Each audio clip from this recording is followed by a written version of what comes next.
So, JT, I'm going to pass it back to you. And can you tell us a little bit more about why it's important to kind of understand the background of that applicant tracking system and more of that information that you need to focus on? Yeah, most definitely. So if you think about it, folks, what's happened over time, over the history of job search, is that, first we went to online job search with Monster.com was the first place where you could post job postings.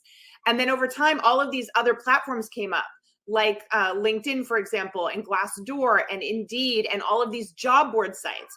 So what happened is the applicant tracking systems had to then integrate with them. So when you go to these big job boards now, right, when you go to Indeed or any place else and you see a job, a lot of times when you click on it, when it says to apply, it brings you over and it looks a little different. Like all of a sudden you're on a different platform. That's the company's applicant tracking system. They've fed you over to them so that they can start to take that information in. And that's why companies use this technology, because they can now connect to these big job board sites in order to find you, because you might not otherwise know about them unless they're a big, well-known company and you definitely wanted to apply for them. The only way you would ever find out about them is through these job boards. So all of this technology is connected in the back end. Now, that being said, once you get there, once you get to their page and their site, it's really important that the information be completed in the application. So let's talk about that, because Christina, you put together a really amazing list of things that everyone should get and pull together before they ever start filling out online applications. So take them through this list. Right. And before you even fill out that job application, you want to gather a couple materials beforehand. And in order to start filling out that application, what you want to start by kind of gathering together is first off your personal information. Then you want to focus on your education. So, any degrees that you might have obtained, any degrees that you're working through right now, you want to really focus in on that education and have that laid out as well. Then, what you want to do is have any of that employment information on hand. And these are going to be the other jobs that you've held within the last 15 years. So have that information in front of you as well, with, again, job titles, companies you've worked for, again, your locations, dates that you've been at those companies, and also the responsibilities, those accomplishments that you achieved in each of those roles. Next, what you want to do is gather a couple references. It depends on the application. Sometimes an application will ask for maybe one reference, some will ask for three references, but you want to at least have, I'd say, 2 to 3 of those references on hand.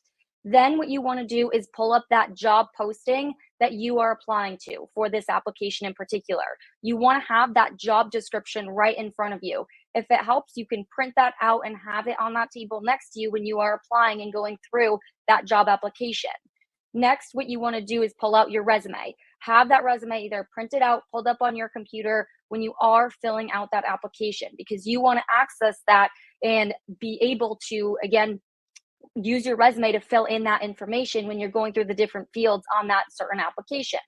And lastly, what you want to do is have your cover letter on hand. And again, with your materials, we're going to get into this a bit later today, but you want to make sure those are going to be tailored. And that's why, again, the job posting is going to come in handy. And you're also going to have just all of this information collectively together. So that way you don't have to scramble and get those after when you're midway through that application. You're all prepared. You have everything you need right there in front of you. And it's going to be easy for you to access and get that application filled out and squared away. Yeah. And I just want to add on to that, folks. Christina's so right. Bring all this information together and keep it in a folder, whether it's online or printed, because you're going to be filling out these applications on an ongoing basis. And you waste so much time having to go re-pull that information for yourself. So the first time you do an application, make note of all of the info it's asking for and keep it somewhere. That way it's going to be easier for you to go back to. Now, a common question we get here all the time is, why am I filling in the same stuff that's on my resume? Here's why. The applicant tracking system does something called parsing. So when you put a resume in, it's trying to parse the data out of your resume and think about where it goes. But unfortunately, it's not sophisticated enough to get it right all the time. So I'll give you a great example. Let's say the applicant tracking system is set up so that when it puts your work history in, it puts the dates in first, the where you work second, and what your job title was third, and then your bullet points, okay? But let's say on your resume, you have it set up where your job title's first, your where you work was second, your dates were third, your bullet points were fourth. Some ATSs can't figure that out.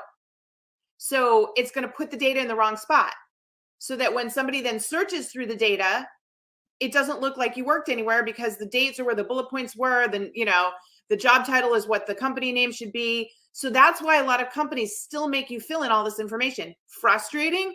Heck yeah, I get it.